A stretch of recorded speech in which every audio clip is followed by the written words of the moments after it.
Great. All right. So now we're going to go into how to identify. Let's bring us back to our notepad here. So we have figured out, we've made a list of all the different items that we're interested in. We've done the research on Google Trends. We've identified a few different market researches that you've just seen. Telescopes, chandeliers, fire pits. I went into a few different markets. And now we're going to go into a little bit of a more deep dive. So we're going to go into deeper research. So the main purpose of this is to identify the 5 to 20,000 search volume per month for the main product.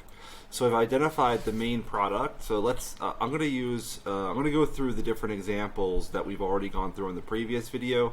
I'm also going to add an example of a market that I'm going to be working in, and which I'm going to be showing you side by side as I build the site out and organize everything.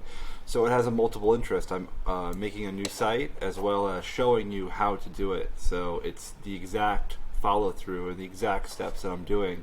And this is how I'm deciding on a niche. I'm literally giving you the exact steps in order to complete the best part, or phase one, which is figuring out, okay, what is your foundation? What market do you want to get into? So let's start with fire pits, or fire pits is good. We're going to use this tool, SEMrush. Now, I recommend that you log in on an incognito tab. We're using a tool here which is historically known as the Google Keyword Tool. It used to be a feature which was included in Google. You could just see all the keywords that were related to any search term.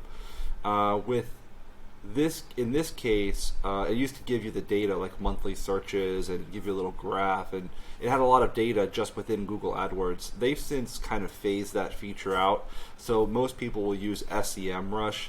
The issue with SEMrush is under a free account, you can only get 10 searches per device per day.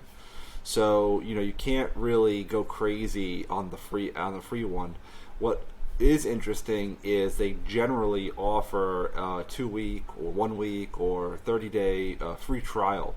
So you could potentially use your email, and if you're just heavy into deciding what niche, then perhaps you could just use all of the tool's features within 1 week and then just cancel the free trial.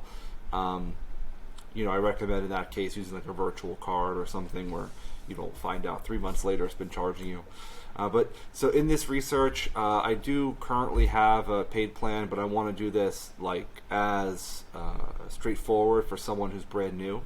And so I'm showing you the actual action steps. So if you don't want to set up a free account or a free trial or login or whatnot, then you could just span your search out over the course of a week. You have some ideas, you do a few ideas one day, the next day you can come back to it, do a few more ideas. And sometimes in our busy lives, that's a more kind of a smooth way of doing things, because we already have, we're already overscheduled for the most part as humans. If you're in the case where you have lots of free time, just set up the free trial. Just get in there, just do all your research in one day. You can have a niche picked out in just an hour or two. But if you are, a very busybody, a lot going on, then you just hop in and do a few searches. So we're going to just do a few searches here. So we're going to start off with fire pits, or I think fire pit. Let me open Google Trends and see which one's bigger. Again, we have a limited amount of searches here, so I'm really kind of like double checking the basic details. I'm using incognito because it just gives you, again, more objective data, and then also I'm abroad currently, so it's helpful. Give me a second. We need fire pit or fire pits. We want to see which one has a larger trend, and this is also going to give us some basic keywords that are related. So I guess this is a good tool to use for this purpose as well. United States, we're going to do 2004 to present. And again, you can see how much I'm referencing this tool. So fire pit is bigger than fire pits by a huge margin. So you can see how even just the S is a different word. And I want to kind of find the highest level in this case. So I have fire pit is what I'm going to go after. But then we also have, that could be a an error, because the pit, fire pit, okay, we have 3 is fire pit, fit for a pit, pit boss. So it might not be a real accurate search term. Let's do fire pit, fire pit. Okay, let's just do fire pit with no S, and we'll see where it goes from here. You could also dial this into a state, but in this case we're doing nationwide. I was asking me to sign in. Let's see if I can refresh the page. Let's see if this will work.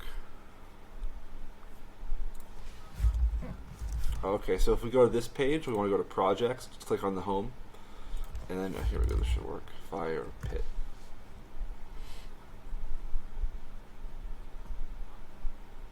Oh, we're gonna have to log in. Alright, let me pause the video and then I'll get this sorted and log back and start recording again.